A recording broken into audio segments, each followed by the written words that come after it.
Hey, VA borrowers. My name is Steve Doherty. I'm the Raleigh VA loan guy. I'm a loan officer in Raleigh, North Carolina, and a United States Marine Corps veteran. Today, I want to talk to you about points. You probably have read a lot about points or heard a lot of buzz about them. And today, we're going to break down what they are and lay out sort of a path to evaluate whether or not you should actually pay them. Let's take a look. So, what exactly are points?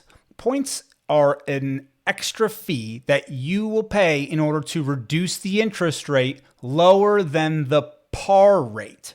The par rate is the lowest interest rate the mortgage bank offers you without charging you an extra fee. Why are they called points? Well, the dollar amount that you end up paying is based on a percentage point of the loan amount. So if you have a $100,000 loan and you are being charged 1 percentage point, that would mean you'd pay an extra $1,000 in fees, right? You would pay 1 percentage point of $100,000. Another thing to keep in mind that all fees charged by the bank, whether that's an origination fee, an underwriting fee, a lock fee, a document processing fee, these are in all some shape or form related to points, right? What the bank charges you to deliver a certain interest rate is not that dissimilar to charging you extra points. So what am I talking about? Imagine that a bank is charging you a $4,000 flat origination fee, but charging you no points and offering you a 6.5% interest rate. And then a different bank is charging you a $1,000 origination fee, $1,000 in points for the same interest rate. Well, bank number 2 is charging you significantly less money for the same interest rate. So points in and of themselves are not the only cost to be mindful of. So let's move on to the more important question, which is, should you pay those points if offered to you, or should you seek them out? This is going to depend on a few factors. The big one is, how long do you intend to keep this mortgage? Or maybe from a different perspective, how long do you plan to stay in this home?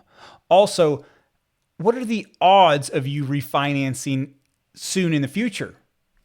Another question is, what is the loan amount? And the most overlooked factor is there another way to make more money by taking the money you'd spend on points and investing it? In other words, are you going to make more somewhere else than you're going to save by reducing the interest rate? Let's take a look at each one of these factors in greater detail. Okay, the first factor we're going to look at is, how long do you intend to own this property, right? If this is a starter home for you and you think you may be selling it in 2 to 3 years, then you should be a little bit more careful in your decision to actually pay points. Why should you be more careful? Let's look at how points are effective. Why do they actually save you money? Points reduces the interest rate. And a reduction in the interest rate reduces the monthly charge that the bank is going to assess to you for having an outstanding principal balance. So if you have an outstanding principal balance of $100,000, a 6.375 interest rate will yield a smaller interest fee than a 6.5. But remember, you're paying money up front to get that 6.375. So you have to think about how long it will take to recoup that fee by virtue of having less interest charged to you every month because you have a lower interest rate.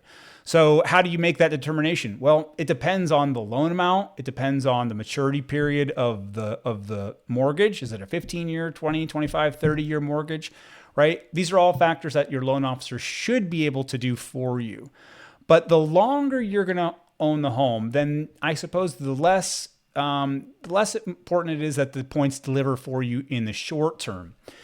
But if you are not going to break even for 5 years on those points, meaning if you're being charged $5,000, you're not going to save $5,000 in interest for 5 years on a home that you plan on keeping for 3 years, the points aren't worth it. Okay, the next couple factors we want to look at is how long you intend to keep this mortgage. And sort of related to that is, what are the odds of you refinancing quickly? Now, no one has a crystal ball, and no one knows when rates, fall for certain or when they go up. But if you have an interest rate that's high relative to a 20-year average, or maybe for some reason you locked an interest rate that just had a relatively high interest rate, maybe you needed a lender credit, or maybe did a manual underwriting, or maybe 6 months ago you had bad credit. Either way, you look at the odds of you refinancing quickly. If the odds are relatively high that you're going to refinance in the first 2 years, then you want to be very judicious in how much you spend on points. Why is that? Well, you don't want to spend $5,000 in points and have a 5-year break-even period if you have a very, very high interest rate with decent odds of refinancing in 12 to 18 months. Okay, and one factor that we touched on briefly is the cost of the points, right? This is really, really important. If it costs $100 to increase or to reduce an interest rate by 0.5%, that's almost certainly a pretty good deal, right? But if it costs $3,800 to reduce an interest rate by 1/8, that's probably not a good deal, especially if you have a small loan amount. Again, what do we look at to determine whether points are worth it? It's really the break-even period.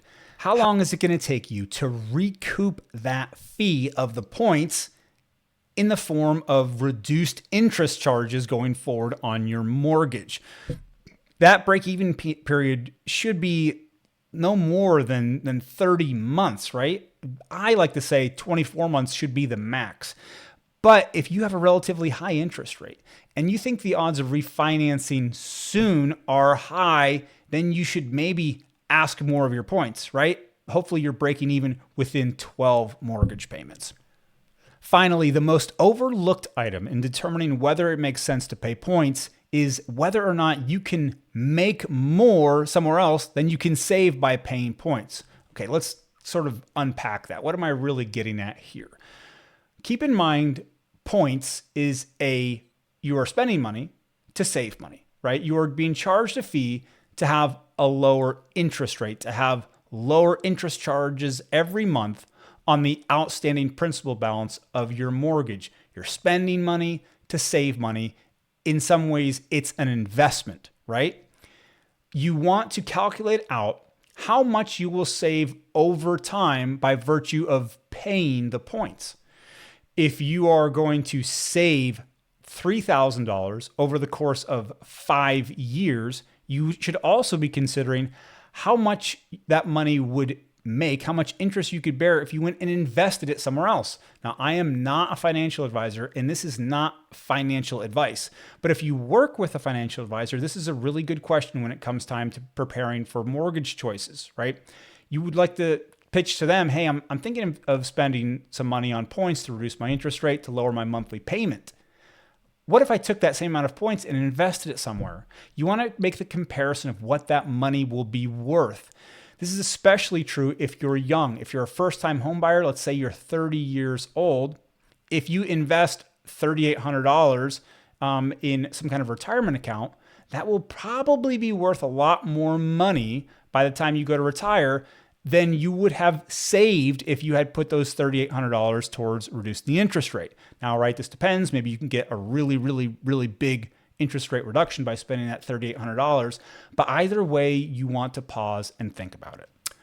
One final note, on a refinance, you need to be especially on guard of points. Remember, closing costs, prepaids, and escrows can be financed on a refinance transaction. What does that mean? It can be added to the loan amount, so you don't have to write a check for those at closing.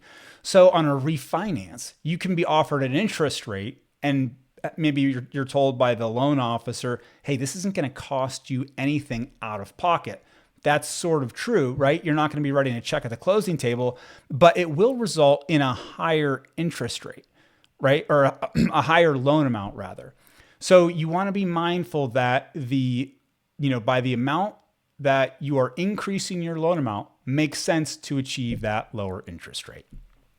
So in summary, be careful when taking the plunge with points. Make sure you understand what you're getting. Look at the numbers critically and ask lots of questions.